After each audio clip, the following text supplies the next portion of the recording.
Cactus Jack. Joey, don't you think you're being just a little bit too hard on the franchise? Can't you see that this franchise is a man with a broken heart? Put yourself in his place. Haven't you ever had your heart broken? No, I'm the man who goes out there in just a few short minutes to achieve my destiny as a heavyweight champion of the world. But I can't help to think of Shane Douglas, a broken man. And despite what he may have said about his addiction to women, I have to know what broke Shane's heart was not a woman, was not a female being. It was the belt. You see, Shane, you don't have a weakness for the women, although you might like the world to think so. You've got a weakness for the gold.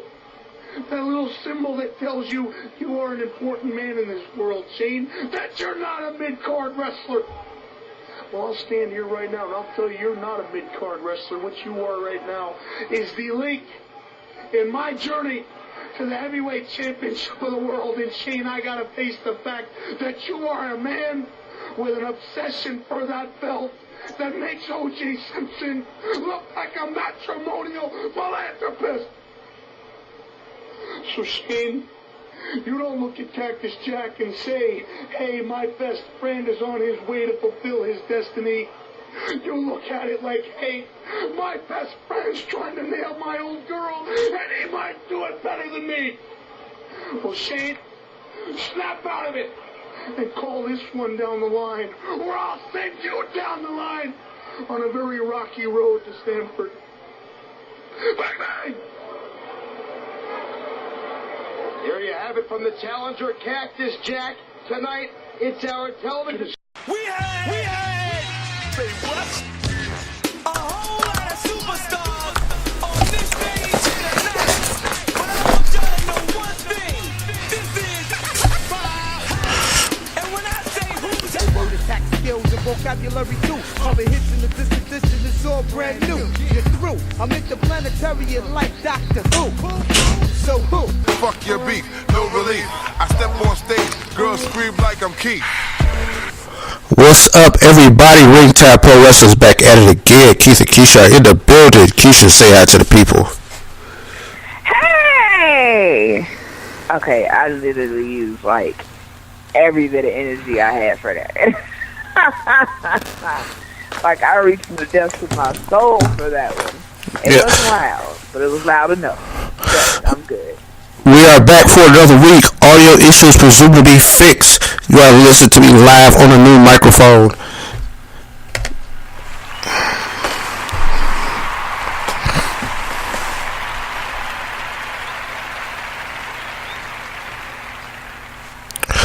So we're going to try this out, see how this works.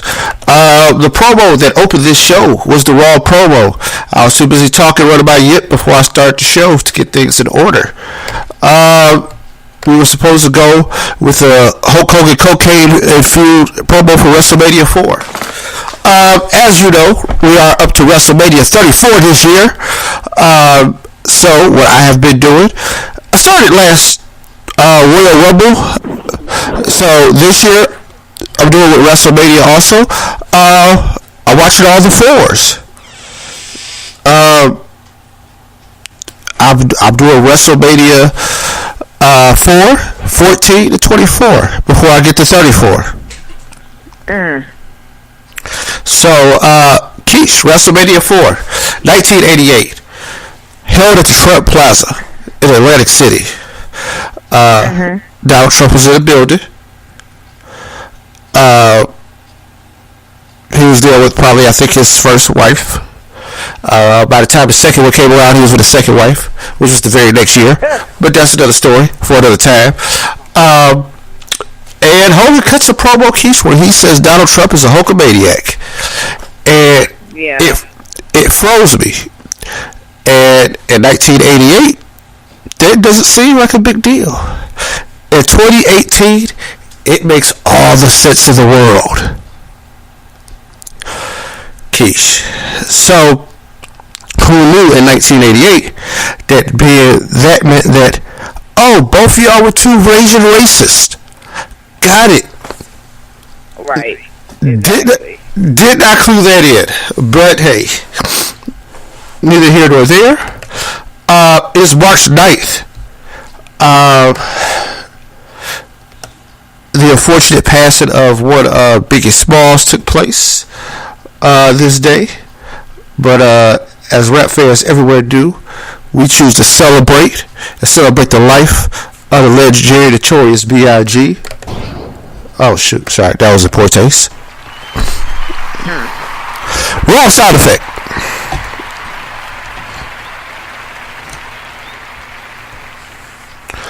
Yes. Completely wrong sound effect for that moment. But, hey. We live and we learn, right, Keish? We live and we learn. Hey, it happens to the best. Okay. Every once in a while. Okay. Every blue moon. Maybe the instrument of Who Shot You might be the wrong thing to do for this time. Yeah, I'm gonna need you to like completely calm down with that, sir. Thank you. Just no, and another no.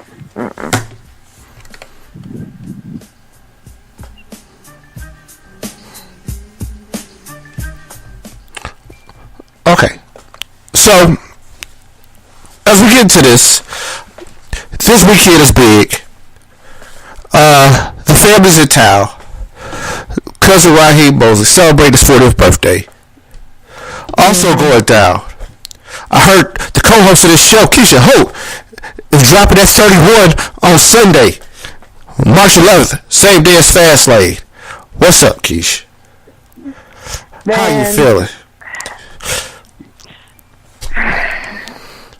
Your calendar turned another round. You know what I'm saying? It's going down. Yeah. Chapter 30 was the roughest ride of my life, and 31 is going to be even more rough. It's going to be rougher than that. I don't know how to feel about excited. It's usually a level of excitement that comes with your birthday. Like, I don't have that right now. I'm just kind of like, I guess I'm just anticipating to see what happens next and praying that it's better than the last, you know? Like, I'm hoping for that. Okay. Here's the thing. Yeah. This is what I'm going to give you. Here's a positive side to turn it. And this is what I'm doing. 2018, I'm about to blow the fuck up. So, everybody listening, this might be the last free podcast y'all get from me. Don't know. But, besides that, Keisha, this is how I look at it. 2017 was rough, right? It was so bad. It was horrible. That you can't have a worse year after that. So everything is going to be better after that. You can't have a worse year. Yeah. So, hey, no matter what happens, it's going to be better. It is, simply. You know why? Because one thing can't be reduplicated. So, right. As jacked up as it is, you only can go through it once. So, I'm going to take the positive outlook on this and claim positive 2018. It's going down. We are living. We're loving. This podcast is getting back to its glory. This website is getting back to its glory. Right. So, I'm ready for this. And like I said, it's going beyond. Because when I start making this money, I don't know if y'all going to be getting these podcasts for free. Y'all might have to pay a 99-cent download. I don't know. But it's going down. 2018. Now, I will say this. This is a positive thing that has happened this weekend. Keith, I know this is going to be your first time hearing it, but I'll go ahead and bring it out to the world altogether. So, one of my academic advisors sent me an email, and they have she has my whole course plan completely done for my entire. For those of you that don't know, I'm earning my master's right now, and I just started school 4 weeks ago. So My program only takes 36 credit hours. She has my whole entire course plan already done for me. I literally have been pre-registered for every class that I'm going to take for my entire program already. Looking at the dates, my last day of school, my last day of my program will be March 3rd, 2019. By the time I'm 32, I'll have 2 degrees. So this year is going to be completely awesome. It's going to be a rough ride as far as that goes. But y'all, I'm telling you, this school struggle is real. Like, it was one thing to be in your undergrad and, you know, you have this part-time job and, you know, you work it around your classes and all that kind of stuff. Yeah, it was fine. It's not like that now. It's not like that now at all. Working full-time and going to school full-time. Yeah, that's a struggle. That's a struggle I never knew about until now. And I'm telling y'all, this is a whole nother level of life for me. So, but I'm making it. I'm making it. So far, I have A's in my classes. Trust me, I'm keeping up with this work. But I'm telling you, when I be looking at the computer sometimes and I see this workload, I'm like, whew, what was I thinking, Jesus? Yeah, was it? Now, look, I'm telling you, sometimes I be wondering, like, oh, Keisha, what were you thinking, Lord? Just, You thought it was going to be all that. I knew it wasn't going to be simple, you know, and all that, but man, I'm telling you, I don't know what sleep is sometimes. It's rough, but I'm making it through, so we're going to get this together. This weekend it's going to be fun. I'm looking forward to it and everything, you know. Definitely, especially because there's a pay-per-view happening on my birthday, so, you know, I definitely had that to look forward to and everything. Because, I mean, what better thing to do on your birthday than watch wrestling? I mean, I'm just saying, like, just don't even, Here's the thing. Yes. I totally was blindsided that Fastlane was this weekend. I don't know why I was thinking, because, like, you know, WrestleMania is less than a month away. You know, probably about exactly a month from where we're talking, but like I said, Sunday, it'd be less than a month from Sunday, so it's like, they gotta start finalizing stuff, like, because we gotta get this thing going. But I was like, I don't know, like, I just didn't realize that back to back, like, it was Raw was dropping Chamber, then Fastlane was this week. I don't want Fastlane to use the opportunity to fuck up WrestleMania for me. Right. Because that is sounds like a distinct possibility. I don't know what the brass is thinking, but we'll get to that later. The news and notes section is heavy this week. Like, there's a lot of stuff going on outside of the WWE. A lot of people are doing a lot of things, and it's going to be a lot of fun. We hope you enjoy the show. Sit back, relax to this fine audio. We will try to get this thing in under 2 hours. I necessarily know if that's true, but, you know, Right. I try, Keish. That's all I can tell you. I try. But, alright, Raw. It's official, Keish. Ronda Rousey, Kurt Angle, taking on Stephanie McMahon and Triple H at WrestleMania 34. Kurt Angle is the matchmaker. He can make matches. Triple H and Stephanie have contracts as WWE superstars outside of contracts as executives. So Kurt made the match against him and Ronda Rousey. Right. I think we briefly discussed this last week, but we go ahead and get full on into it this week. I get it from a few standpoints, right? Right. Here's the business side. I don't know if you can create a bigger draw for Ronda Rousey in her first match. And what I mean by that is this. People want to see her armbar Stephanie. Triple H and Kurt are kind of the accessories in this match, but here's the thing. They have a feud. It's been built. They got some issues. Now, with them being in the power structure, it makes it kind of weird, because this is why you don't have to always have authority figure matches. Like, that shit is... Somebody got to get tired of that, but until somebody in wrestling do something different that makes a lot of money, they gonna keep doing this, right? But until then, yeah, they gonna keep running this dumb shit. But anyway, Ronda didn't want to interrupt any of the women's situations, and then they didn't want to build a storyline. This one has a storyline that's built for WrestleMania 31, right? Right. We're just basically subbing out The Rock for Kurt Angle, which is not the drop off. It may sound like me saying that, because I do believe Kurt Angle's a Hall of Famer. He's an incredible talent in the ring, and I think he's still got some gas left in the tank. Doesn't still have that punch of the biggest movie star in the world, but hey, Ronda's no longer the premier MMA star that she once was, but she is still a big name, right? So this match has star power, and Ronda's still learning. Stephanie's not much of a wrestler, so you need somebody who can carry this thing.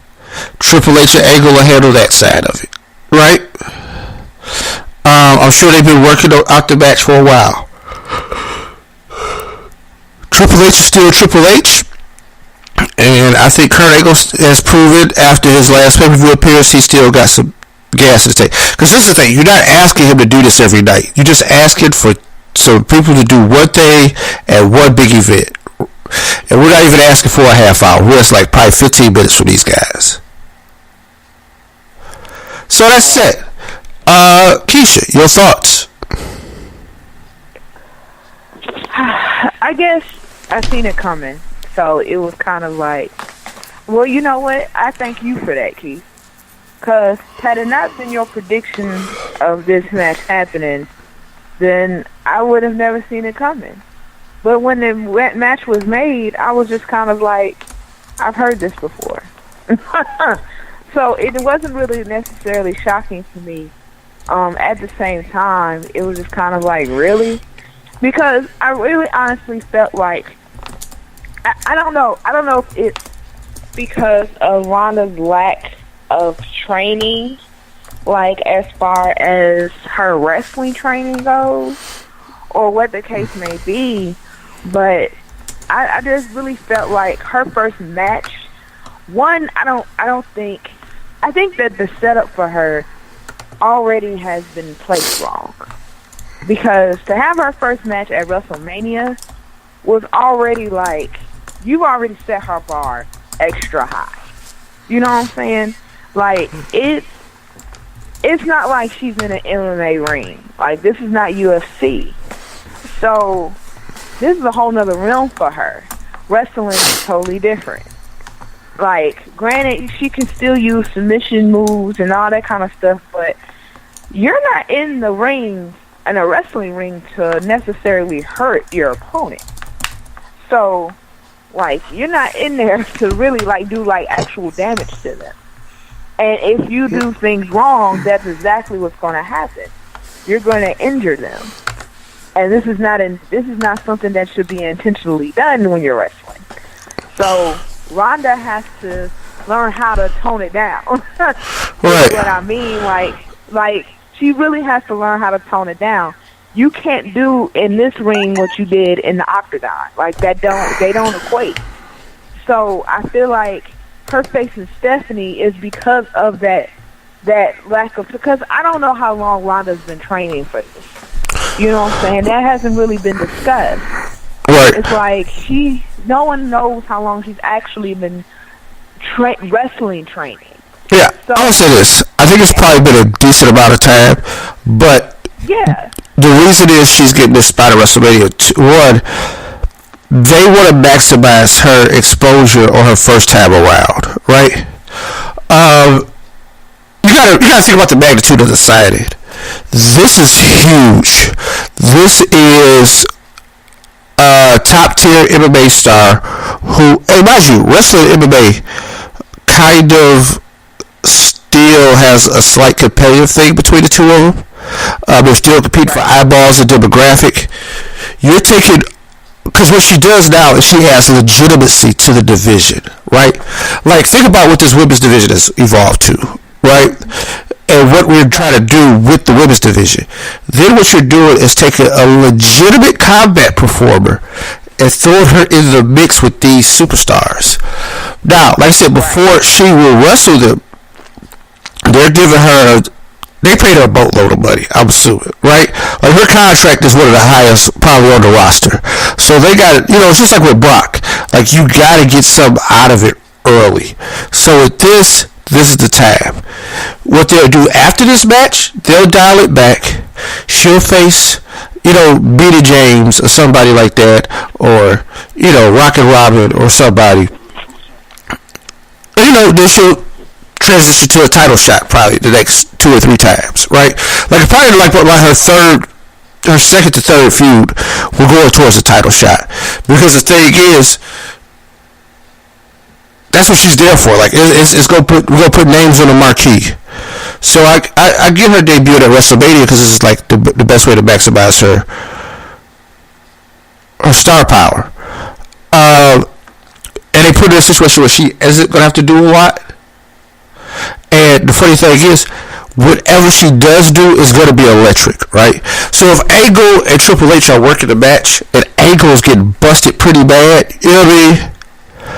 But then he makes that hot tag, like that tag, just to get out of there. And then there's Ronda, and she get her hands on Stephanie. And then the thing is, because of Ronda and who she is, even if she puts her hands on Triple H, just like her putting them through the table, we bought it. We was like, alright, cool. So, I'm waiting to see how that works out. Now, you want to talk about something less pleasant? Asuka versus Nia Jax. Right. You want to have that this one in the beginning? Because, I mean, you know where I'm going with it. Look, I don't... I guess I really hate it for Nia.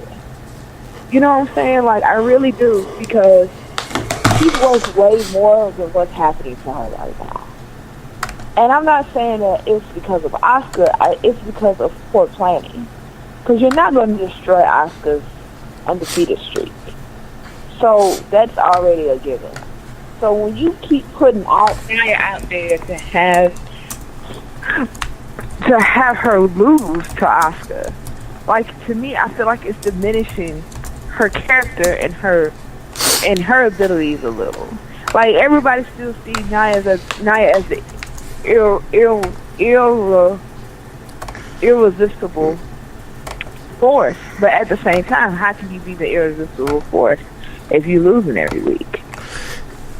Is she the irresistible force, or is she the immovable object? Things that make you go, Okay. Either way it goes, she ain't looking like either one. Because it's just pretty much how it seems. It really is how it seems. It's like, y'all, I understand, the way they're trying to build her, but at the same time, I don't see it as building if this is what's happening.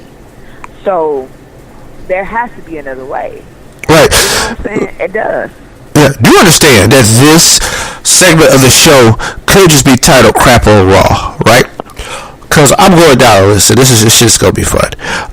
First things first. Asuka versus Nia Jax. This is a crap fest for a few reasons. One, Nia done lost like 10 straight times to Asuka. Stop putting them in a match together. Keith, you said it. She's your irresistible force, right? Right. Keep them away from each other if you know one can't lose. Because the thing is, you've got enough women on the roster to make this work. Alicia Fox can get slammed anytime.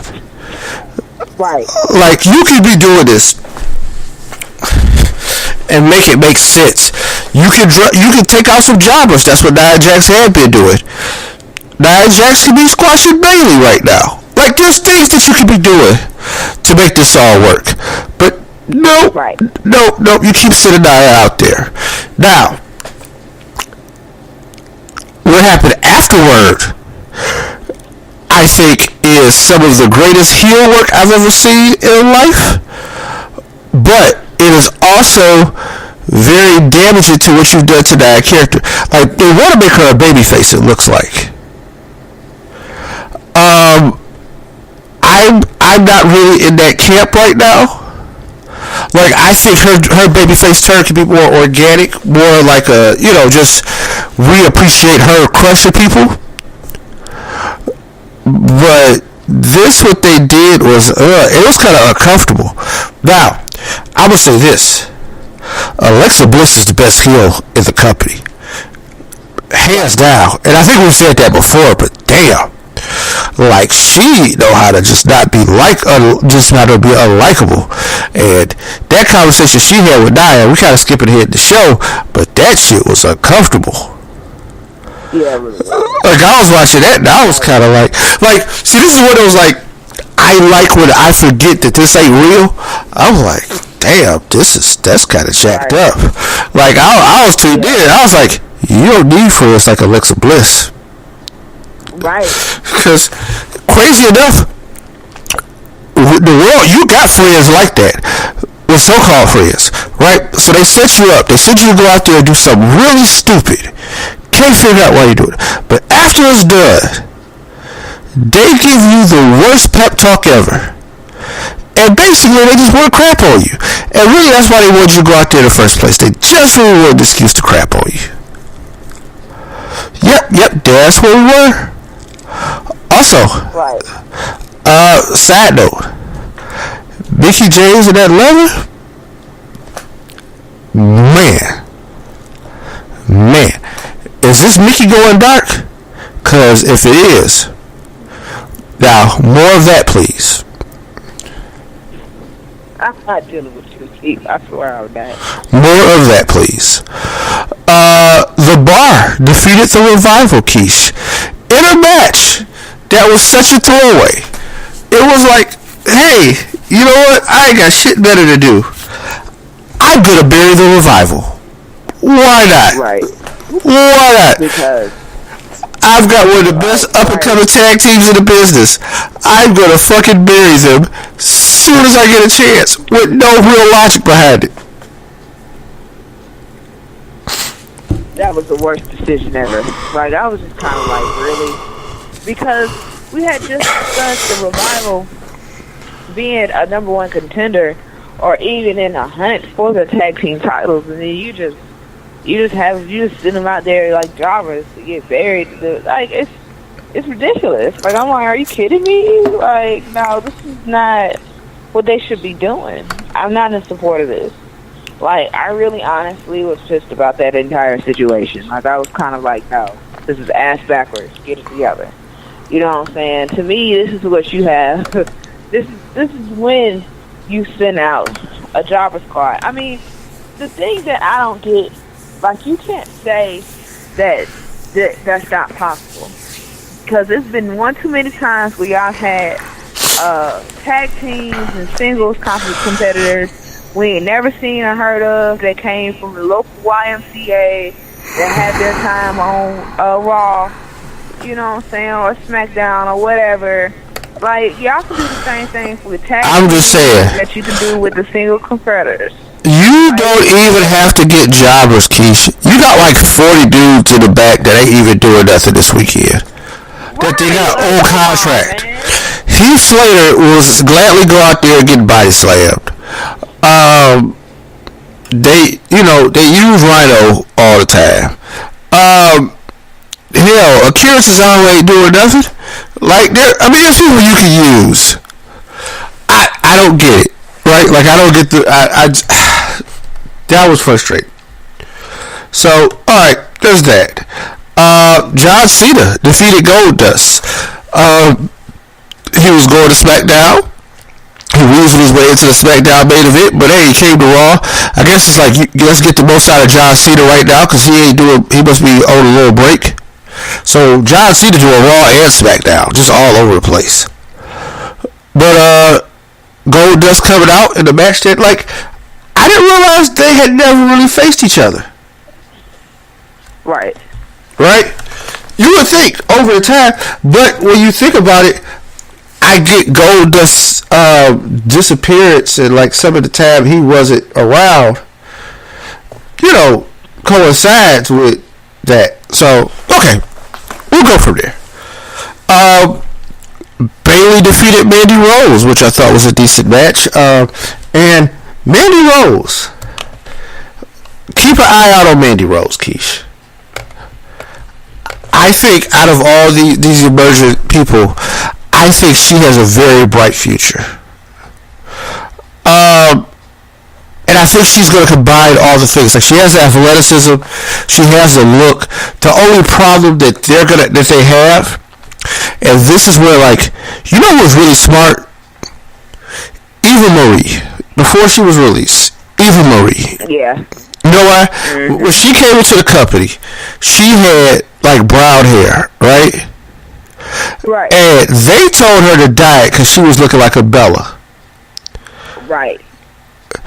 And they kind of wanted her to go blonde. But you know what she did? They wanted her to go blonde. Right. Like, they demanded that she go blonde. Like, they told her, like, no, we need you to dye your hair blonde. But we don't need you looking like the Bella. Right. And Natalia was hot about that shit. Because she was like... right. So, basically... right. And guess what? I think that's their problem now. They just... Like, being a blonde girl on the roster, I think is a little too mundane. Even with red... That set her apart. That's what got her the modeling gigs. That's what got her, like, they messed up her wrestling career because she never started wrestling after that because she became a superstar another way. But man, right? That's the move. Like, you got to do something bold. I think that's what's gonna hamstring Mandy. Also, I don't know how her talk game is. You know what I mean? Like, one thing Alexa Bliss got that mouth game. Like, okay, that did not come out correctly. That did not come out correctly at all. I do not know what Alexa Bliss mouth do. That is more of a Blake and Murphy thing. I'm not even gonna go there with you, Keith. I'm just not. I just said it. I didn't realize what I said. Okay. Anyway, Braun Strowman defeated Elias in a Symphony of Destruction match. This match will be duplicated on the independent circuit very badly, multiple times. Watch it, what I say. All in all, decent. I hate that Braun is in a holding pattern. Bray Wyatt defeated Rhino. Rumors that Bray Wyatt Matt Hardy tag team might happen. Rumors. Finn Balor defeated Seth Rollins, Keish. I'm sorry. Finn Balor and Seth Rollins defeated The Miz and The Miztourage in a tag team match. Finn and Seth will be in a triple threat against The Miz at WrestleMania for the Intercontinental Championship. Is this the most interesting match so far, Keish? Or is it maybe one of the worst ideas? Okay, here's the thing.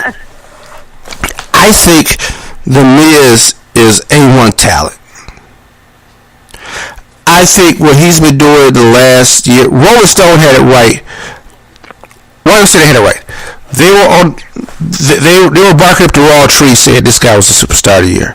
Now, of course, I gave ours to AJ Styles because I thought AJ Styles really earned 2017.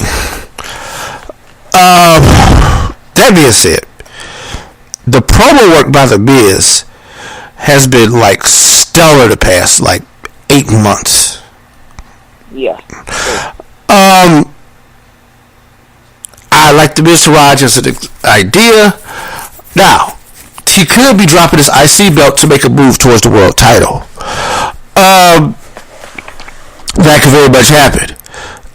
Finn or Seth Rollins both could bring some prestige back to the IC title.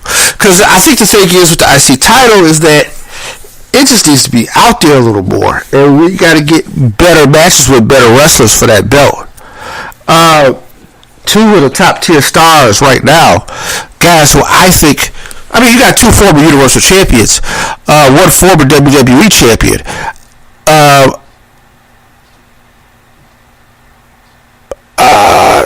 Might be able to pop off a little better. Roman Reigns confronted Paul Heyman over the Universal title. Paul, to talk him in the building, Keish. That guy can sell water to a whale. Hopefully we see Brock next week. Here's the thing. People are speculating whether this main event may or may not happen. Like, that's the topic of the dirt sheets. I was going to touch this in the news, but we're going to move this a little ahead. Right at. Keish, there ain't no way in hell they're going to give up on this main event. Right. Now, there is word that the WWE is waiting on the Johnny Bravo report. That they are waiting on the results of a guy snitching.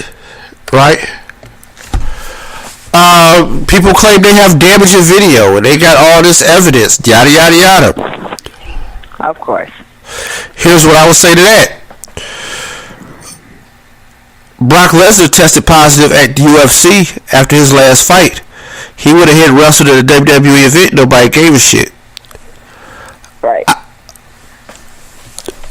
I don't think somebody being linked to a steroid user in a professional wrestling business is going to be that damaging. Because of, it's like saying a rapper smokes weed. Right. Depending on that person, you presume that probably was a possibility already. Right, exactly. So I don't know what the long-term effects are, who is affected by what, or whatever, right? So there's that. But that main event is happening. That's really all I want to get to. That main event is fucking happening. Alright. So with this time, I guess we'll do like our first little break, because we're going to do a little bit of a break in between the pay-per-view preview. And I guess I'll let y'all hear from Hogan. Why not? And then we'll come back with some more big. And, you know, we'll do some other things.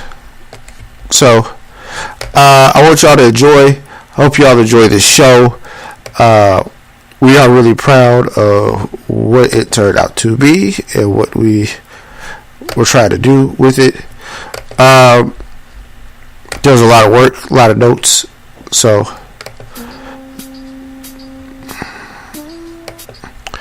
with that being said, that was the wrong thing. Why would it not change my track? But that's fine. But, you know, anything you want to add, Keith? No, I'm good for right now. Alright, break time. I'm ready for whatever you gonna throw at me. Over the last couple of months, it has been very difficult for me to introduce this man without using World Wrestling Federation champion Hulk Hogan here at Wrestlemania 4 this afternoon. You've got the opportunity to change that. Oh, yeah, it's been hard to live with, man. Fee, fi, fo, fum, Andre. 1 long year, and your time has come, man. No marks, no scars, no blemishes on the Hulkster, brother. But inside, man, I've been scarred for 1 long year. Everywhere I go, man, all the little Hulksters ask me, is there any truth to the fact that there was a controversial count? Hulkster, did you really get him over your head? Did you really beat the Giants? Well, today, man, in WrestleMania 4, we're going to wipe all that controversy out. Andre the Giant in the second round, when you're fresh as a daisy with the whole world watching, I'm going to prove, brother, that I can beat you anywhere, anytime. And all my Hulkamaniacs, they're going to feel it too. Speaking of the Hulkamaniacs, Hulk Hogan, we have seen him here in Atlantic City, and I know millions others are watching very intently all around the world. But if you looked in their eyes, man, have you seen the fear in all those little Hulksters? They realize that when I get Andre the Giant cinched up in the launch position, when I slam him through the Trump Plaza, brother, from New York down to Tampa, Florida, the fault line is going to break off. And as Andre the Giant falls into the ocean, as my next two opponents fall to the ocean floor and I pin them, so will Donald Trump and all the Hulkamaniacs. But as Donald Trump hangs onto the top of the Trump Plaza with his family under his other arm, as they sink to the bottom of the sea, thank God Donald Trump's a Hulkamaniac. He'll know enough to let go of his materialistic possessions, hang on to the wife and kids, dog paddle with his life all the way to safety. But Donald, if something happens, you run out of gas, and all those little Hulkamaniacs run out of gas, just hang on to the largest back in the world, and I'll dog paddle us, backstroke all of us to safety. Oh, and thank you, Hulk Hogan. Let's get back to action. Yeah. So, Hulk Hogan, definitely out here telling you that he could save the world. And also that he could... crush Trump Plaza because he's trying to win the title. WrestleMania 4. Keep watching. What? Bobby Heenan does a lot of good work in WrestleMania 4. Like, I appreciate his work at 3. He does a lot of work at 4. Like, he's all over the place. Slick does a lot of work at WrestleMania 4. It's a jam-packed show. It's 3 hours and 33 minutes, right? Understand. It's a 14-man tournament for the world title. Single elimination. Basically, Hogan and Andre get a bye into the second round. And then they do, like, the first round. So it would have been, like I said, it's a 16-man.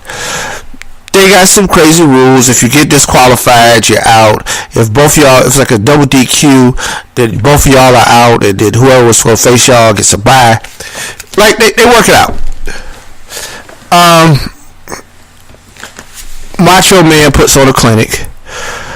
Outside of that, they still have a bunch of matches. The Ultimate Warrior faced Hercules in a match that had nothing to do with the show. Nothing to do with the title tournament. I'm like, shit. Both of y'all was better than some people in the tournament. But maybe they weren't ready to put them in there like that. There was different tag matches.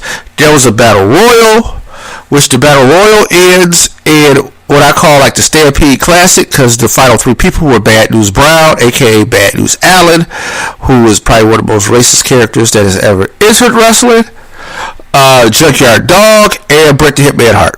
Right? All guys who spent some time in Stampede Wrestling, Bret's dance promotion. The heels were Bret and Bad News. JYD was the babyface. The heels ganged up on the babyface.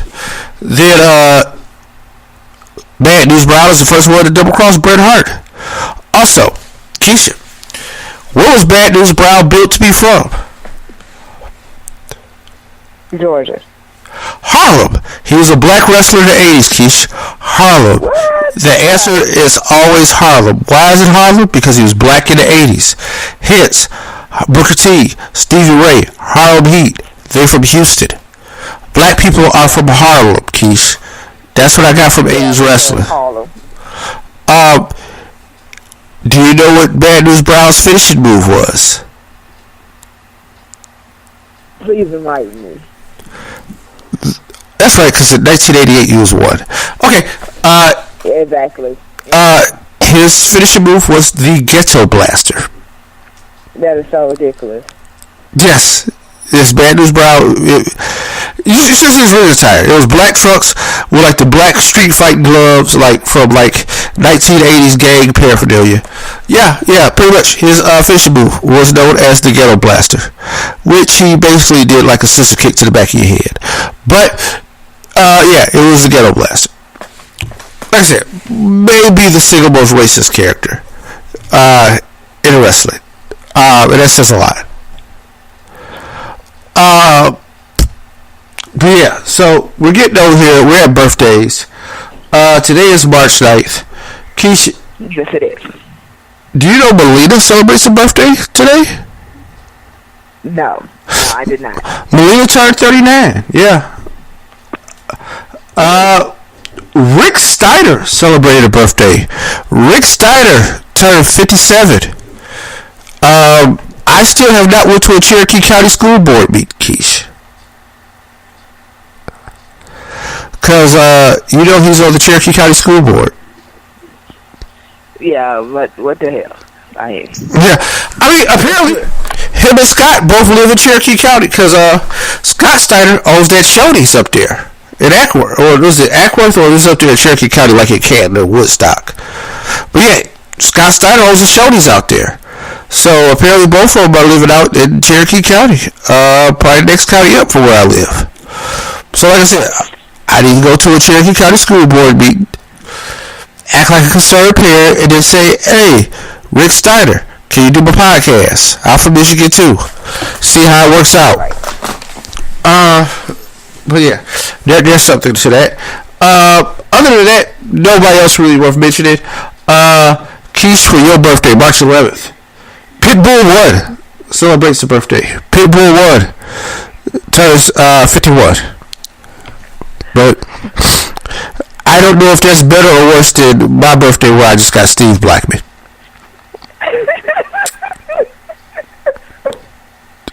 Hey, I actually like Steve Blackman though. Like, yeah, I was just like, Steve Blackman was kind of awesome. One of the more underwhelming characters of the Attitude Era. Like, it was one of those, like, they got some stuff out of somebody just because, I mean, they was trying. I don't know. Alright, Keish. So, news and notes. This week, found out Vince McMahon is a billionaire. For those of you who don't know, the Forbes money list came out. Vince has been the billionaire and not been a billionaire based on WWE stock, but the stock is doing kick ass now. So Vince is estimated now worth $1.7 billion. Now, do you know that puts him on the list? Number 1,393 richest people in the world. Now, you may say, hey man, that ain't that high up. That is higher up than 99.999% of all of us who are listening. Vince is worth $1 billion. Now, do you want to know the difference between that and like the far way away from that, Keish? Alright, let me give you an example. Oprah is worth $2.7 billion, right? I don't know where that puts her on the list overall. You know who's number one on the list? Jeff Bezos, founder of Amazon. Really? Yes. Bezos has been climbing over the past few years and has ascended to number one to be the richest man in the world. You know, Bill Gates held it for a while, Warren Buffett. They are 2 and 3 respectively. But Jeff Bezos, number one, worth like $100 billion. Bill Gates is number 2 with like 90, and Warren Buffett is 3 with 84 billion. Yes, so Warren Buffett can give each of us $1 billion and still be in his same spot, and also probably not really miss it. Not $1 million, but $1 billion. Yeah, not really miss it. Oh God. I was saying, Warren Buffett, wonderful philanthropist. I think I'd make a good charity. $1 billion. Okay. Back to real stuff. Could Alberto Del Rio be coming back to the WWE? Roller Street was seen at the offices. Now, here's where it's combustible. I don't think him and Paige together no more. Like, when I've been seeing her pictures on social media, I've been seeing some white dude. That shit isn't volatile. You want them in the same locker room?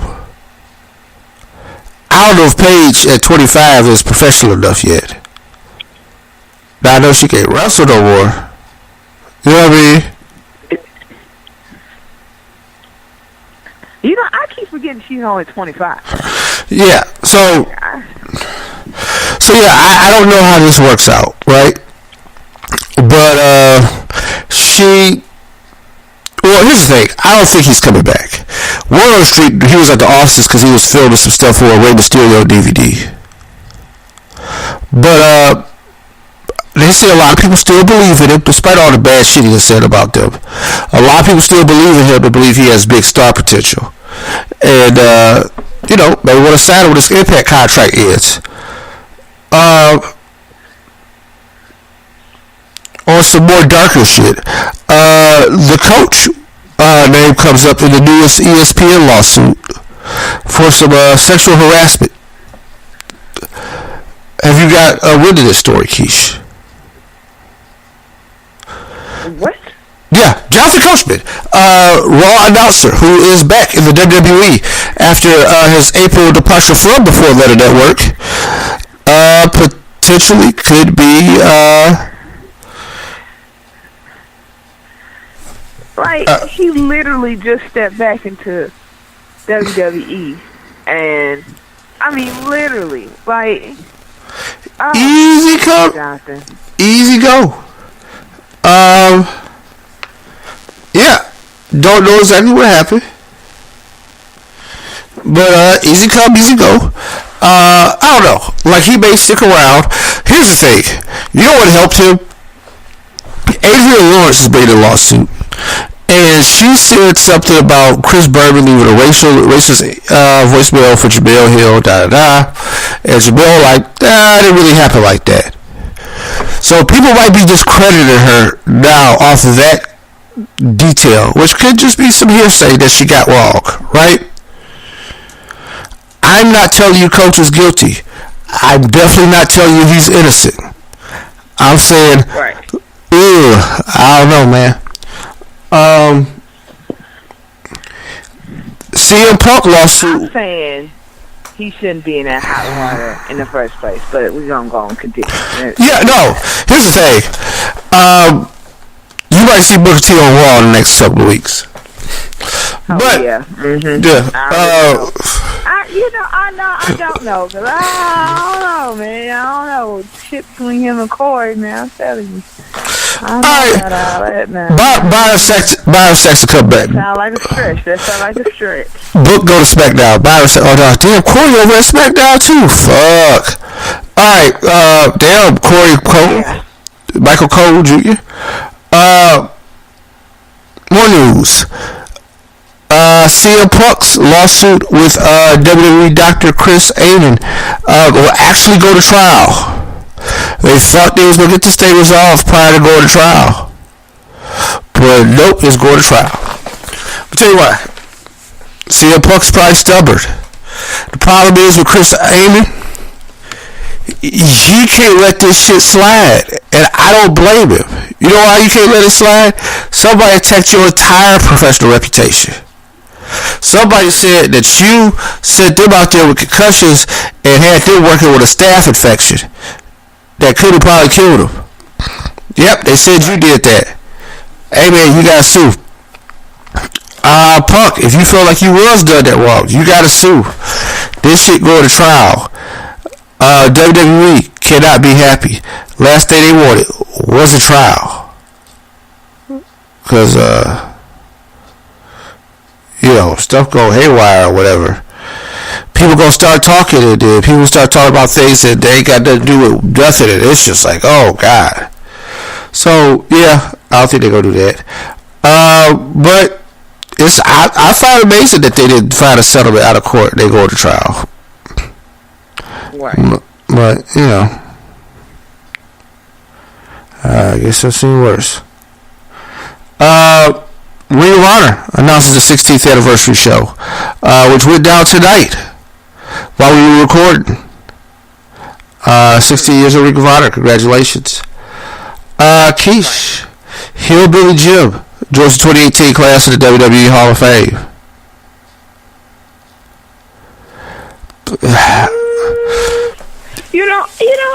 This class, I'm starting to see a slight pattern with this class. I really am, and it's kind of weird almost. When he was announced, I was just kind of like, eh. It wasn't a bad thing. It was just kind of like, I guess, I don't know. It just, I guess, you know what it is? And this is me just thinking about everybody that's being inducted. This Hall of Fame class has like this Southern theme to it. And I'm guessing it's because they're going to be in New Orleans. But I'm just kind of like, okay, Here's the thing. I don't know if it's the best idea. Hillbilly's going into the Hall of Fame. Only thing I can tell you is this. I have another reference point now besides Coco Beware.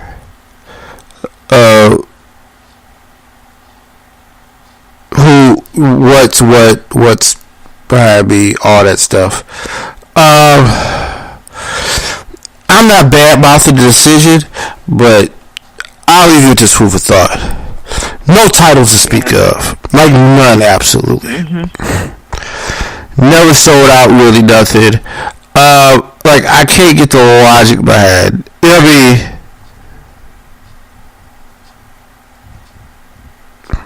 I mean? Yeah, I don't know. So, there's that. Happier though. Bullet Club announced their all-in show, slated for September 1st, 2018. What is that show? Remember they want to sell out a 10,000-seat arena? They got a book for September 1st. It's in Chicago. Big names have been announced.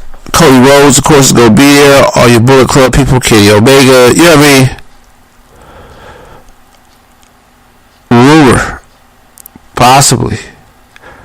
If they can make it happen. CM Punk might be at that show. Because you know what's happening independent, basically, right? So the idea is that maybe they can get Punk. Punk go wrote the whole... Here's the thing. You can sell out a 10,000-seat arena if you get Punk. Problem is, he don't want all the money. And he should get it. He should get it, right? Exactly. But that's happening. WWE is planning a 50-man Royal Rumble in Saudi Arabia. Call it the greatest Royal Rumble ever. Why do I hate this so much, Keish? I don't know what to do. Why do I hate this so much? They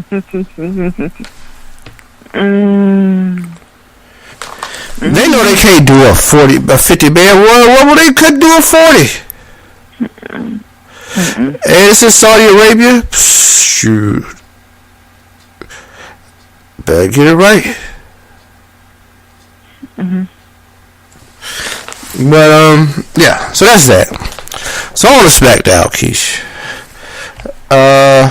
Jinder Mahal defeats Randy Orton. What was that? Like, Jinder and Randy, the fact that the match even existed is weird to me. But I get it. I guess WrestleMania, they probably gonna try to work a triple threat with Jinder Mahal and Bobby Roode and Randy for that the United States title. That's the best thing I can get from it. That's the best thing I can get from it. I bet it is. I bet it is. I'm not surprised by that. But that happened.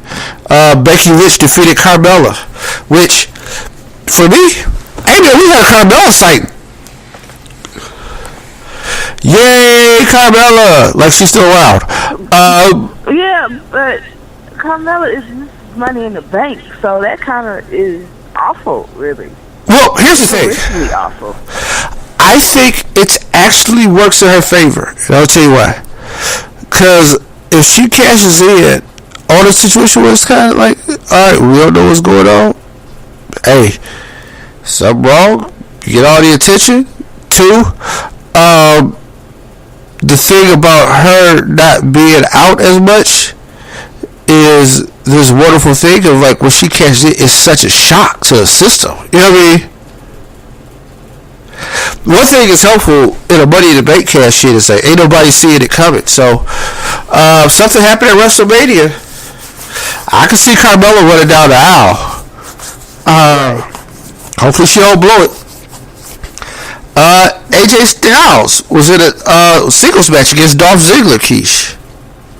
And it ended in no contest because our friends Sami Zayn and Kevin Owens went down and attacked. AJ and Dolph fought their way out of it, protected the ring.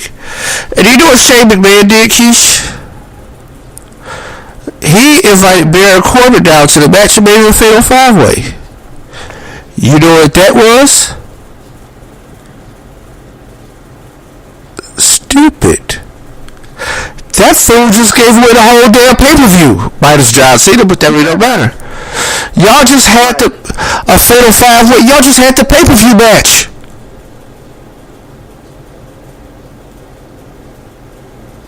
But did you know they're famous for that shit, so... Yeah. That's nothing new.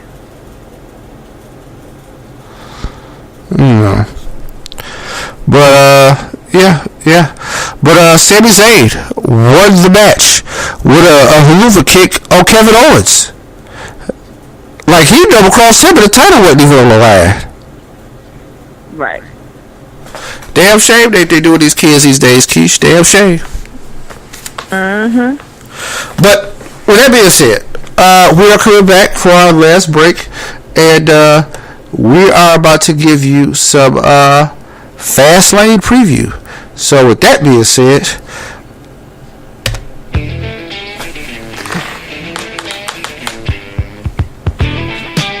Fastlane. I'm always turning up my head at the name of the pay-per-view, let alone the pay-per-view itself, Fastlane. Okay. He was a hard-headed man. He was brutally handsome. She was terminally pretty. Try to win some people. Gotta throw a random song in there every once in a while.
Alright, Fastlane. This is the 4th year. This is a Fastlane. The original Fastlane was held in Memphis in 2015. FedEx Forum, main event. Roman Reigns versus Daniel Bryan for the shot at the WWE Championship at WrestleMania 31. You'll recall Daniel had came back after his neck injury and had been out for a long time. And this is like his first time back. And they jobbed him out in the Royal Rumble. And, fans was not having that shit. So they thought this match would help put Roman over and make him ready for the Brock match at Mania. Problem was, Keish, nobody wanted to hear that. Right. Nobody. I'm like, ew. And that's what set Roman Reigns back for the rest of his career. 2016. It is Roman Reigns versus Dean Ambrose versus Brock Lesnar for the WWE Championship. Like, for the most part, this has been exclusively a Raw thing. SmackDown just showed up with it. Roman Reigns defeated Brock Lesnar and Dean Ambrose in that triple threat. And that determined the number one contender for the world title, which was held by Triple H at the time. And Roman had to beat Triple H at WrestleMania. Kevin Owens defended the Universal title against Goldberg, which of course he lost, and Goldberg lost to Brock Lesnar at last year's WrestleMania. And that's where we are. Right? Mm-hmm. This year, SmackDown has the book.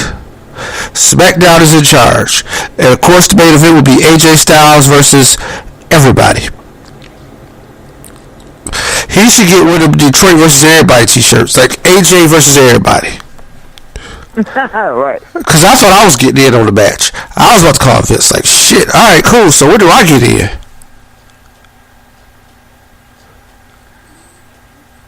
But, I can't you know. Chief, I swear I can't.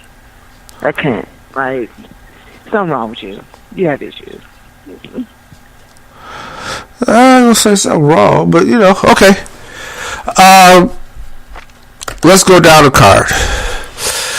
Shinsuke Nakamura will take on Rusev in a match I'm not really a fan of. I like Rusev Day, and I think Nakamura should probably lose before WrestleMania. But something's got to give, right? I'm going to take one Shinsuke Nakamura over Rusev. Of course. Like, you got to make... well, Shinsuke always... He looks strong without all of this anyway. But, I mean, of course, this would make him even better before WrestleMania. So, yeah. There's that. So, yeah, I can't. Of course, you got to take Shinsuke. Because, yes, Nakamura is going to kick that ass. All right, I'm done. Let me calm down. All right. Charlotte Flair will defend her women's title on SmackDown against Ruby Riott of the Riott Squad. Liv Morgan and Sarah Logan will be hanging out outside the ring. Keish, I don't think Ruby Riott has a chance at winning this belt, but it's a good look for her. It's a good look, I guess, for the Riott Squad, I guess.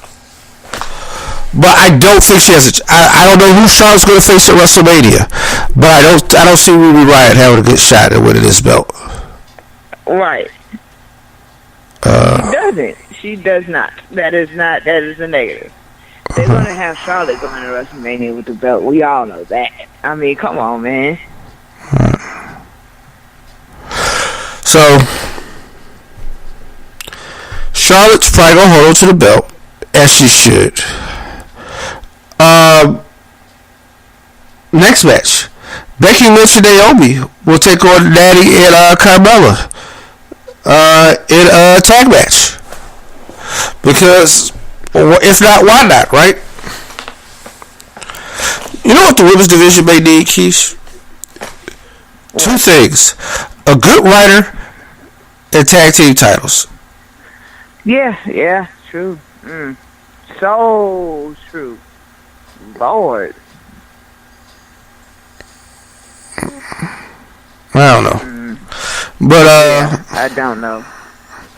Becky Lynch and Naomi, I think, will win that match. Why? Because, why not, right? Bobby Roode versus Randy Orton for the United States title. Keish, I would like Bobby Roode to turn heel at some point. Why we still got babyface Bobby Roode? What is wrong with babyface Bobby Roode? Nothing's wrong, I think, in idea. But, yeah, here's the thing. I just think Bobby was way more versatile as a heel. I think he has proved throughout his career his best work has come as a heel. Right. So that's all. That's all that comes from. But like I said, I think their match will. I think there'll be shenanigans. But I think Bobby Roode right now will win this match against Randy Orton. But I think there'll be shenanigans. The Singh brothers will be involved. There'll be a Jinder Mahal, and at WrestleMania we'll have a triple threat match. Yeah, that's what you're coming. Yeah. So the Usos will defend their tag team championships against the New Day. Why though? Like, yeah, it doesn't seem much of a. Does not seem much of a New Day. This feud was settled, but we are bringing it back, I guess. I don't see why though. Like, what the fuck? I'm sorry, I just don't understand. Like, why? Come on, man. Yeah. Mess, if you ask me.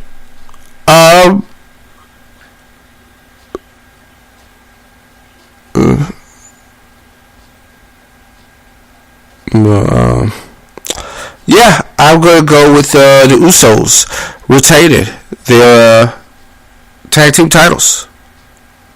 I don't know. I ain't gonna say the New Day ready to break up, but I don't know what the New Day next step is. Right. Nah, don't know. I have no clue. What is the next step for the New Day? But that's happening. The main event: AJ Styles versus John Cena versus Dolph Ziggler versus Baron Corbin versus Kevin Owens versus Sami Zayn, hell, versus Shane McMahon versus Daniel Bryan versus Keith Holt versus Vince McMahon versus the CEO for Delta versus the dude bagging groceries at Publix. Look, man, it is going down. Shit. All right, who you got, Keish? AJ Styles, because he's going to retain, and that's just the end of it. He's going into WrestleMania as the champion. Just so you know, I put it out there, off top. That's all AJ, and that's it. There is no comparison. There's nothing else to it. Nah. All right. Just AJ Styles all the way. Done deal.